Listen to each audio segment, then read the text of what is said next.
हमारे प्रभारी श्रीमान जयंत पांडा जी, श्री केशव महंत जी, श्री कामाख्या त्यासा जी, श्री पीयूष हजारिका जी, श्री नाबा डोले जी, श्री राजेंद्र गोहेई जी, मंच पर उपस्थित भारतीय जनता पार्टी के सभी वरिष्ठ जन और आज इस पवित्र भूमि पर श्रीमंत शंकर देव के प्रति हम सब श्रद्धा व्यक्त करने आए हैं, तब इतनी बड़ी संख्या में उपस्थित प्यारे भाइयों और बहनों, आप सभी को मैं नमस्कार कर मेरी बात की शुरुआत करना चाहता हूं। आज मैं जब यहां उपस्थित हूं तब मेरे लिए बहुत सौभाग्य का दिन है, क्योंकि मैं भारत से पश्चिमी क्षेत्र गुजरात से आया हूं।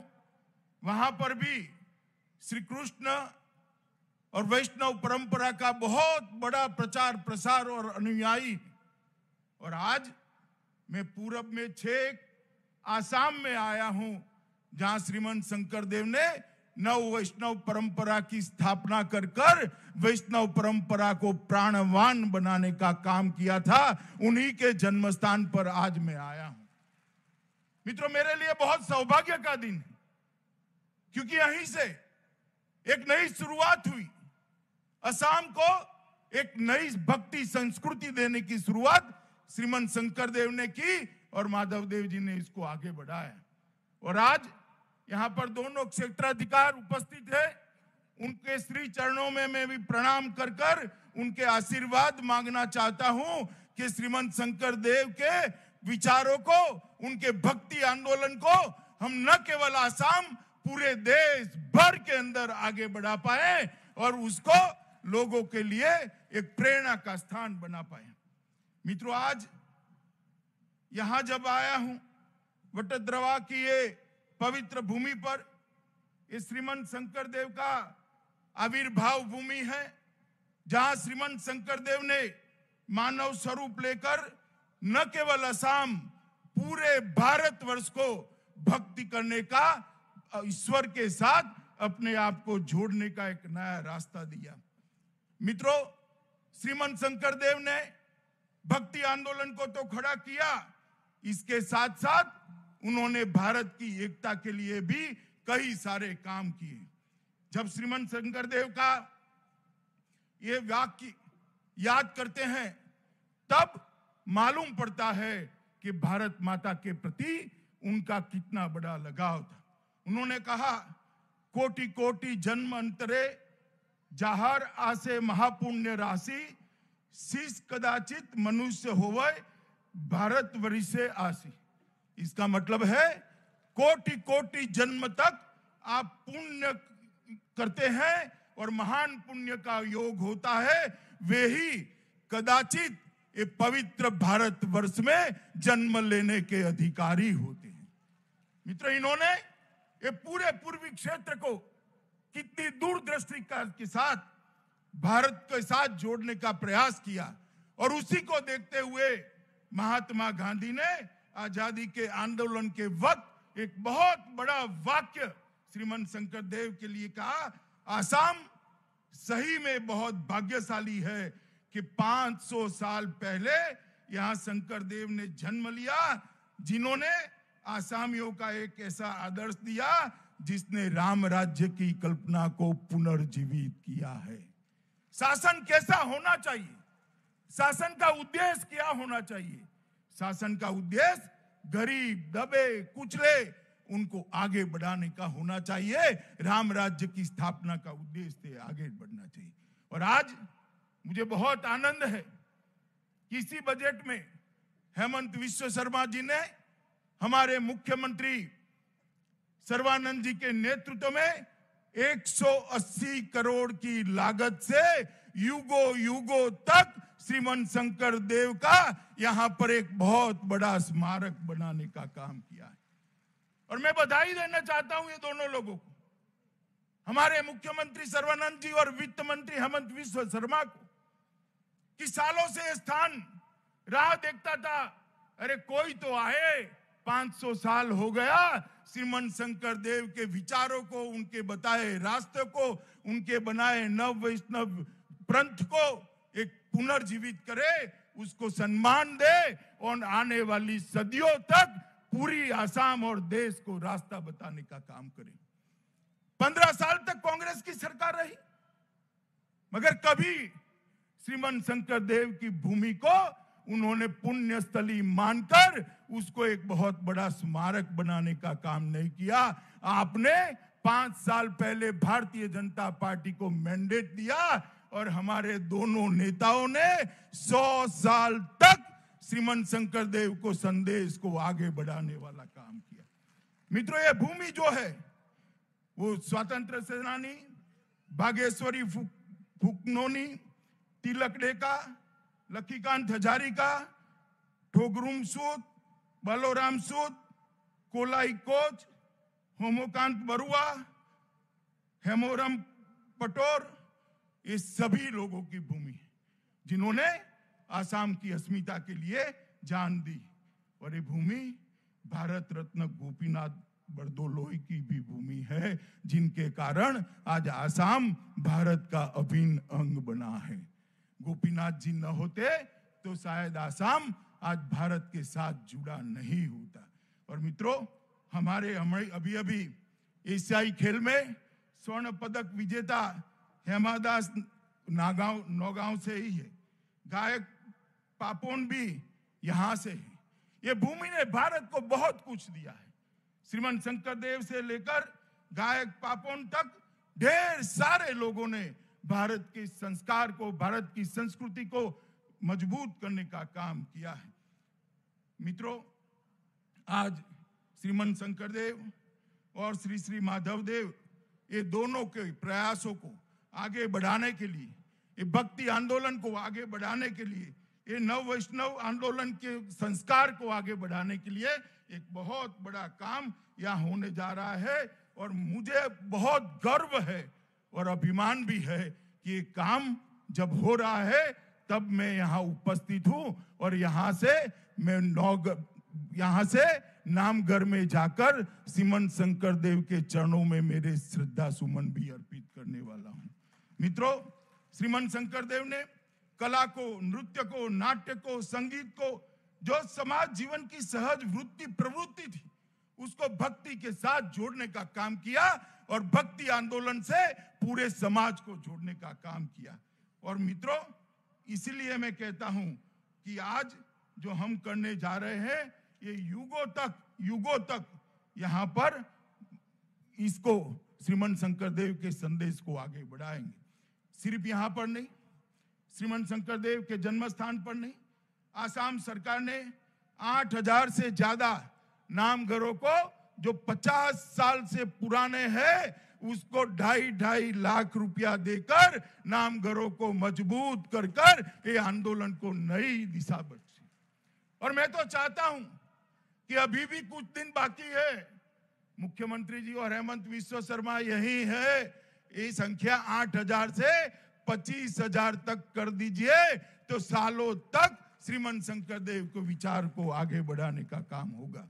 मित्रों, जब हम शंकर देव को याद करते हैं तब हम सब ने एक बात याद रखनी चाहिए, जो भारतीय नहीं है वो असामिया नहीं हो सकता। और आज बटद्रवा का विकास का संकल्प जो हो रहा है, इसके अंदर अपने 12 वर्षों के तीर्थासन से लौटकर महापुरुष शंकर देव जी ने सबसे पहले वैष्णव धर्म का एक शरणम नाम मत की शिक्षा का प्रवचन देना प्रारंभ किया था।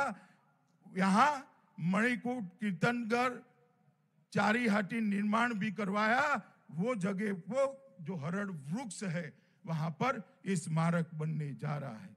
मित्रों, कीर्तनगढ़ और कई सारे चीजें यहाँ पर मजबूत होने वाली है।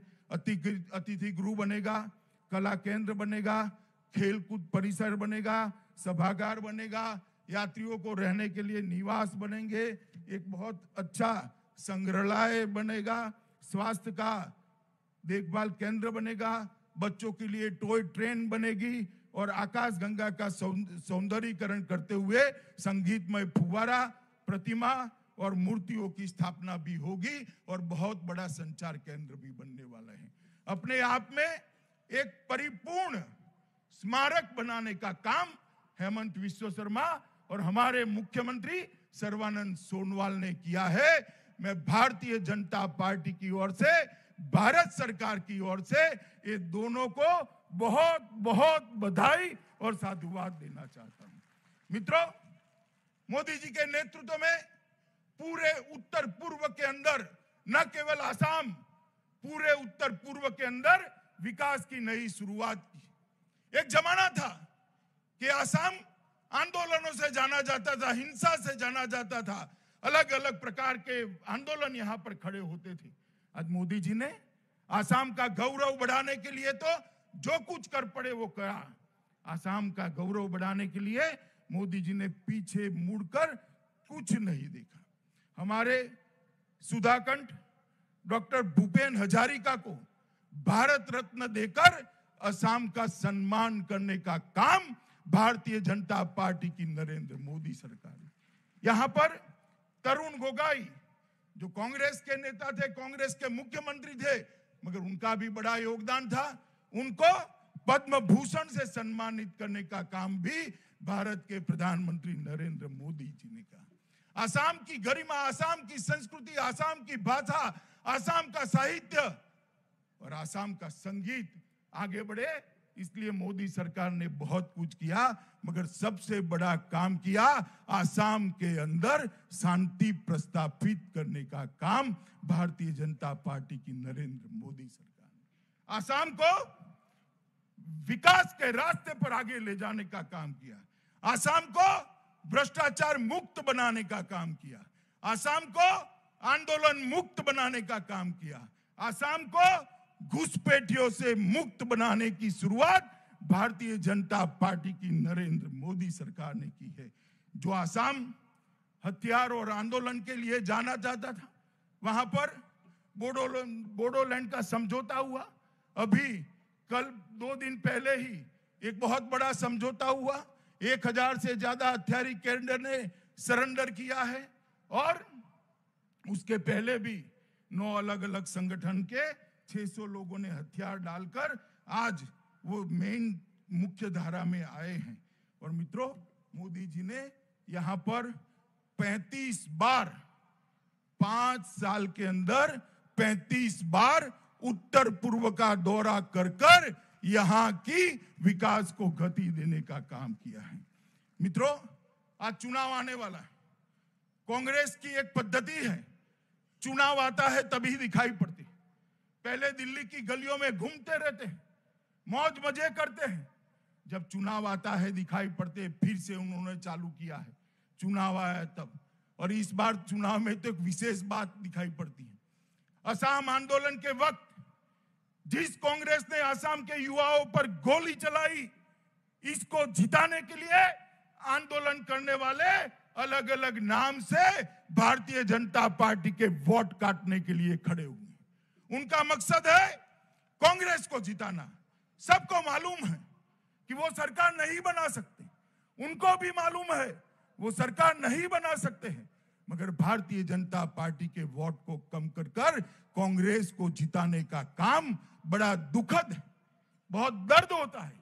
उन लोगों ने शुरू किया है जिन पर कांग्रेस सरकार ने गोली चलाई और सैकड़ों आसामी युवाओं को मौत के घाट पर। क्या समझते हैं आसाम की जनता? ये समझती नहीं। क्या उनको ऐसा लगता है कि आसाम की जनता को इस तरह से मूर्ख बनाया जाएगा? आसाम की जनता भली भांति जानती है कि भारतीय जनता पार्टी और आसाम गण परिषद मिलकर ही आसाम को एक विकसित, एक शांत और घुसपैठियों से मुक्त राज्य बना सकते हैं और कोई नहीं बोल सकता। आज इन्होंने भाषा बदली है। मैं उनको पूछना चाहता हूं, आसाम के गौरव की बात करते हैं। आसाम का गौरव गैंडा, आपके शासन में एक घुसपैठिए गैंडों का शिकार करते थे, आप क्या करते थे? नहीं रोकते थे, क्योंकि वोट बैंक की लालच थी।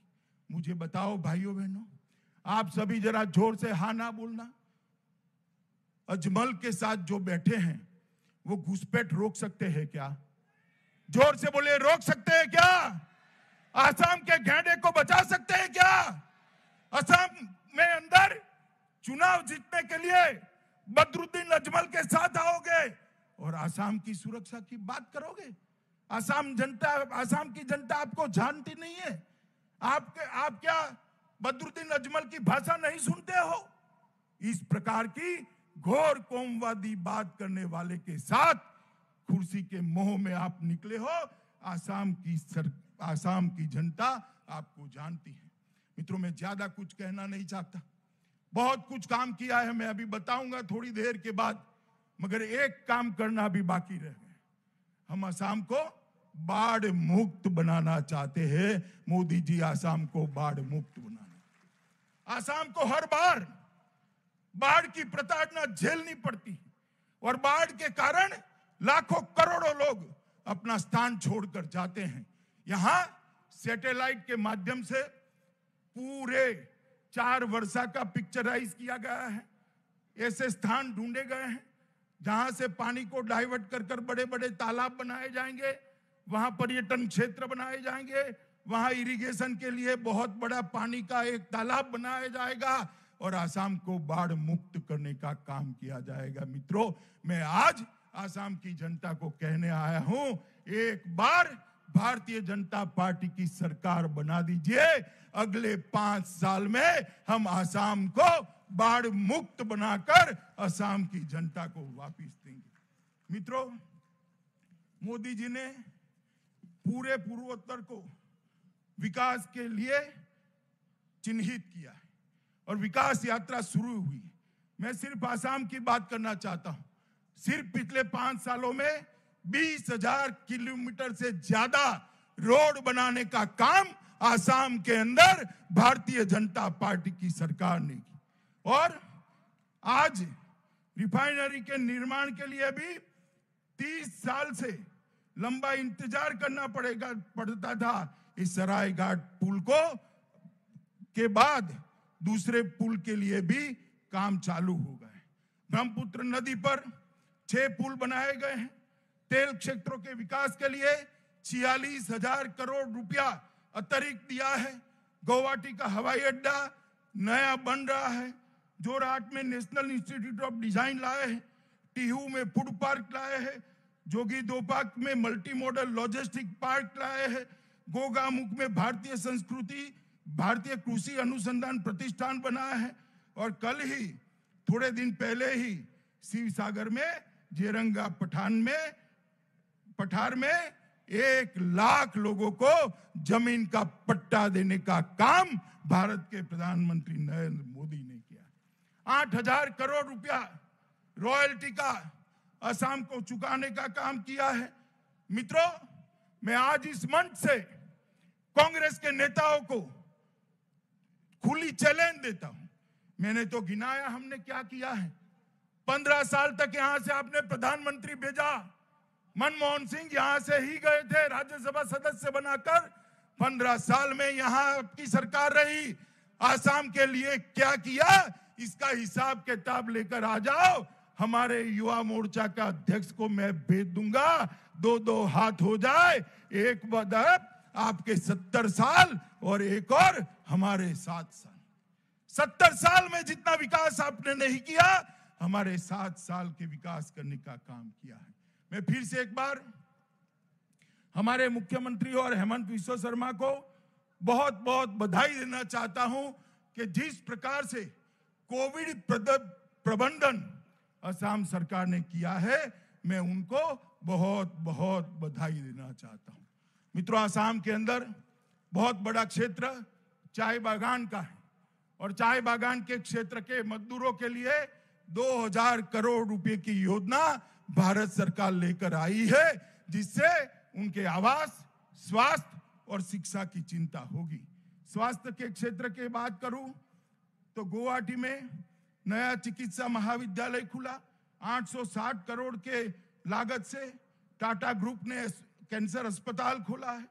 लखीमपुर, नौगांव, धुबरी, कोकराखार, तिनसुकिया और नलबाड़ी में 6 नए मेडिकल अस्पताल खोले हैं और आयुष्मान भारत पीएम जय के साथ यहां पर अटल अमृत अभियान भी चलाया गया है।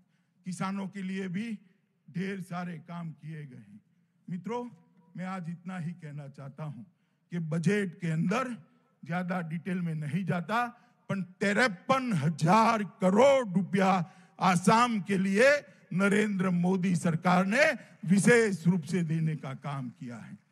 30,000 करोड़ का बजट आवंटन एसडीआरएफ के लिए 770 करोड़ रुपया और स्थानीय इकाई के लिए 2,000 करोड़ रुपया अलग से दिया है, और बहुत सारे और भी तोहफे दिए हैं। अंत में मैं इतना ही कहना चाहता हूं मित्रों कि गोपीनाथ जी ने जिस आसाम को भारत के साथ जोड़कर रखा, वो आसाम को पूर्वोत्तर के साथ जोड़कर पूरे भारत का ग्रोथ इंजन बनाना है। आसाम के युवाओं को रोजगारी के लिए देश में कहीं न जाना पड़े, इस प्रकार के आसाम का निर्माण करना है। एक कांग्रेस पार्टी बदरुद्दीन अजमल के साथ रहकर आसाम का विकास कर सकती है क्या? बताओ भैया, कर सकती है? घुसपैठियों को रोक सकती है? गैंडे का शिकार रोक सकती है? विकास के रास्ते पर आगे बढ़ सकती है? और ये जो आंदोलन जीवियों ने नई पार्टी बनाई है, उनको मालूम नहीं है आसाम की अस्मिता की बात करने वाली आसाम गण परिषद हमारे साथ है। पूरे भारत के साथ आसाम को जोड़ने वाली भारतीय जनता पार्टी और आसाम गण परिषद दोनों मिलकर अगले चुनाव में 2/3 से ज्यादा वोट सीटों के साथ यहां सरकार बनाने वाली। मैं आसाम की जनता को इतनी ही विनंती करने आया हूं कि मित्रों, 5 साल एक पूर्ण बहुमत की सरकार आपने दी और आपने विकास को देखा है। एक और 5 साल दे दीजिए, हम आसाम को देश का नंबर 1 राज्य बनाकर छोड़ेंगे। मित्रों, नंबर 1। आप बताइए, आसाम को विकास के रास्ते पर ले जाएंगे? जोर से बोलिए, ले जाएंगे? भाजपा सरकार बनाएंगे? मोदी जी के हाथ मजबूत करेंगे? श्रीमंत शंकर देव और माधव देव का सपनों का आसाम बनाएंगे? 2/3 बहुमत से भाजपा को जिताएंगे? तो मेरे साथ बोलिए, जय गुरु हंकर, जय गुरु हंकर। भारत माता की, भारत माता की, भारत माता की। वंदे वंदे। McHappy offered with our brand with SS Footwear, बैरन का एकमात्र प्रतिष्ठान जहां आपको मिलेगा सभी branded shoes, sandals, wallets, belts और एसेसरीज, साथ ही बाटा की वैरायटी ऑफ आइटम जो आपके गेटअप को देंगे परफेक्ट लुक। तो देर किस बात की, आज ही विजिट करें हमारे शोरूम। हमारा पता है 426 वैडन, बिंदनगर रोड, धोती, वैडन, सिगरौली, मध्य प्रदेश। नंबर 9425177049, 9798859115। आपके शहर आपके बैठन में निरंतर 60 वर्षों से आपकी सेवा में नयन सुख ऑप्टिकल। हमारे यहाँ सारे ब्रांडेड चश्मे का एकमात्र शोरूम है, साथ ही आंखों का चेकअप फ्री में कराएं। पाए ब्रांडेड चश्मे उचित दामों में, एकमात्र प्रतिष्ठान जहाँ पाए चश्मे की भरपूर वैरायटी। यहाँ आपको मिलने वाले हैं ब्रांडेड चश्मे, नजर के चश्मे और बेहतरीन फ्रेम की कलेक्शन। अगर आप भी धूप का चश्मा या नजर का चश्मा बनवाना चाहते हैं तो नयन सुख ऑप्टिकल पर जरूर विजिट करें। हमारा पता है कॉलेज रोड, बेलौजी, बैठन, मध्य प्रदेश। और दूसरा है नयन सुख ऑप्टिकल शोरूम, शिवाजी कॉम्प्लेक्स, बिंदनगर, दुकान नंबर 58। हमारा कॉन्टैक्ट नंबर है 07805355408 8878693093। सिंगरौली जिले में आ गया ग्रोसरी फॉर यू। फिर देर किस बात की, जल्दी विजिट करें और पाए सारे ग्रोसरी आइटम में डिस्काउंट और साथ ही ऑनलाइन बिल। 500 से ज्यादा आउटलेट्स पूरे भारत में। दुकान में भटकने से छुटकारा, अब एक ही स्टोर में सब कुछ। दुकानों में भटकना क्यों, ग्रोसरी फॉर यू लाया है ऑनलाइन डिलीवरी घर बैठे ही। बचत भी। हमारा पता है गनियारी रोड, बैठन, चंदेर पैलेस के पास, सिंगरौली, मध्य प्रदेश। हमारा कॉन्टैक्ट नंबर है 9685965487 7001370708। और हाँ, हमारे चैनल को सब्सक्राइब करें, घंटी का बटन दबाना न भूलें, जिससे नई अपडेट आपको समय समय पर मिल सके।